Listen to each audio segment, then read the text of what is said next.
Paz e bem, meus irmãos e minhas irmãs. Estamos na sexta-feira, dia 8 de novembro. Hoje a família franciscana celebra o beato João dos Escoto. Ele foi o grande cantor do Verbo encarnado e também grande defensor do dogma da Imaculada Conceição.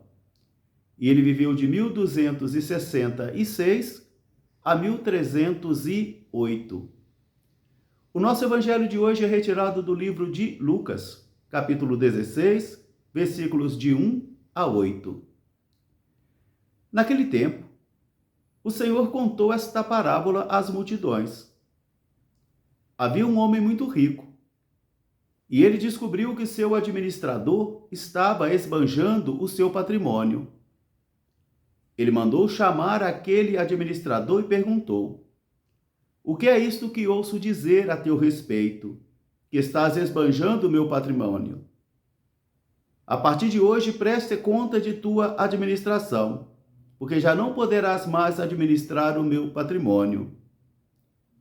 O administrador começou a refletir consigo mesmo: "O que eu farei para que alguém me receba em sua casa quando o patrão me tirar a administração? O que eu farei da minha vida? Para cavar, não tenho força. E para mendigar, eu tenho vergonha. Já sei o que vou fazer para que alguém me acolha em sua casa quando não tiver mais a administração."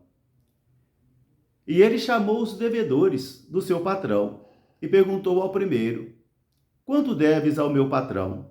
Ele respondeu: 100 barris de óleo. E ele disse: "Toma nota aí, senta-te depressa e escreve 50.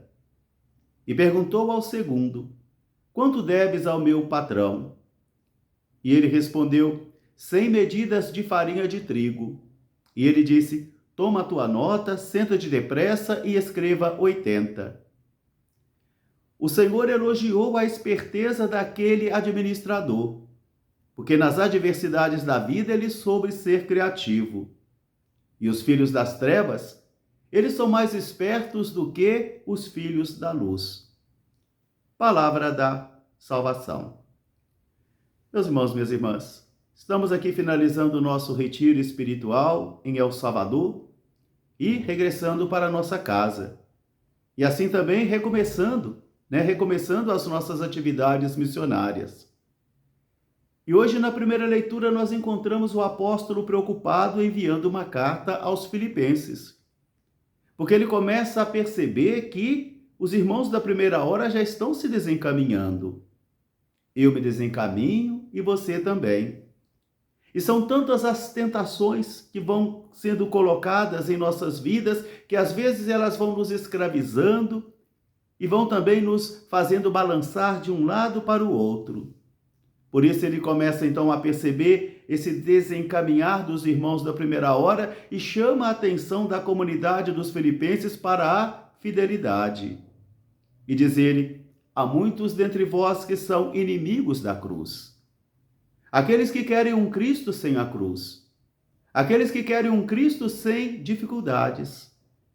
Aqueles que querem um Cristo que só ofereça prazer e não também as dificuldades. Por isso ele vai convocar aos filipenses dizendo: "Complete a minha alegria, lutem, sejam fiéis a tudo aquilo que eu vos ensinei.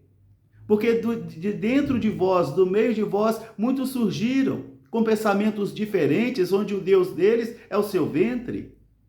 E para eles o reino dos céus é fazer os prazeres, é cometer os prazeres, quer dizer, eles têm prazer naquilo que envergonha.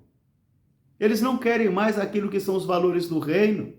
Por isso, fujam dessas pessoas e também dessas situações e sejam fiéis nas tribulações." Administrar os bens de Deus. Administrar os ministérios de Deus. Administrar a multiforme graça de Deus. O apóstolo vai nos ajudar a compreender isso. E diz ele: "Nós somos tão só embaixadores de Cristo.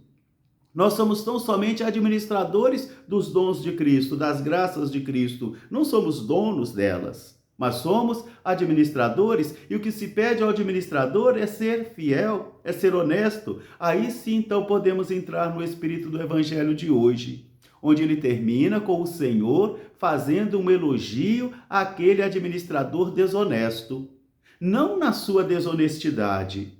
O Senhor não está elogiando a desonestidade daquele homem, mas ele está elogiando a capacidade criativa, a capacidade que ele teve de saber tirar uma saída nos momentos difíceis, nos momentos da adversidade. Por isso ele está agora, então, chamando a atenção para a esperteza, para a sagacidade, principalmente na administração dos bens do reino, nos bens do Senhor. Por isso essa palavra é dirigida à multidão, para que ela também tome cuidado com aquilo que está fermentando o seu coração. Porque aquilo que vai fermentando o coração vai obscurecendo a inteligência e a razão e também vai escravizando os sentidos e as emoções. De tal modo, então, que nós ficamos prisioneiros na desonestidade. O administrador estava esbanjando o patrimônio do seu senhor. Aqui começa, então, a nossa história de hoje. O administrador desonesto está esbanjando o patrimônio do seu senhor. E essa notícia chega aos ouvidos do administrador. E ele então vai convocar aquele administrador para prestar contas da sua administração, porque o Senhor vai pedir contas a mim e vai pedir contas a todos aqueles e aquelas que receberam o ministério de administrar a multiforme graça de Deus, prestar contas. E realmente aquele administrador estava sendo desonesto e ele agora está preocupado porque a administração lhe será retirada. E ele começa: o que eu vou fazer da minha vida? O que eu vou fazer? Para cavar eu não tenho mais força. De mendigar eu tenho vergonha. A fragilidade humana, a fragilidade também moral. Então ele tem uma ideia, já sei. Dentro da adversidade, dentro desse problema que surgiu, desse grande desafio, ele não se desesperou. Ele foi frio, calculista, racional, e ele começa então agora, qual a saída que eu posso arrumar para que alguém me acolha em sua casa quando eu perder a administração? Ele foi esperto, a esperteza dele, a capacidade de sobreviver à adversidade. É aí que o Senhor vai elogiá-lo. E ele chama então os dois devedores do seu patrão. O primeiro devia 100 barris de óleo, senta-te depressa aí, pega sua nota e escreva 50. O segundo devia 100 medidas de farinha de trigo, ele diz, senta aí, senta depressa, pega a nota e escreva 80.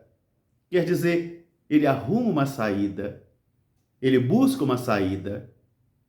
E aí que o patrão então vai elogiá-lo, a sua capacidade criativa de sair das adversidades.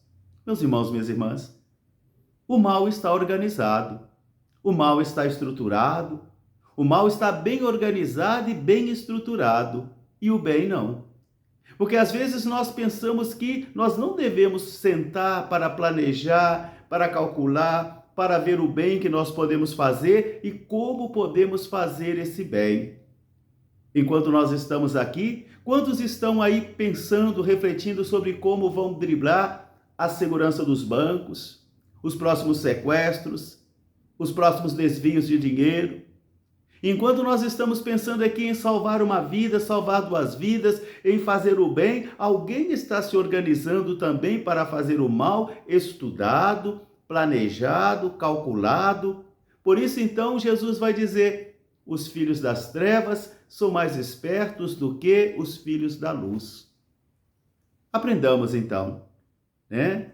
Vamos absorver a mensagem deste evangelho de hoje para que nós também aprendamos a usar para o bem a nossa capacidade criativa e que não nos sintamos aprisionados, encarcelados e muito menos, destruídos diante das adversidades da vida.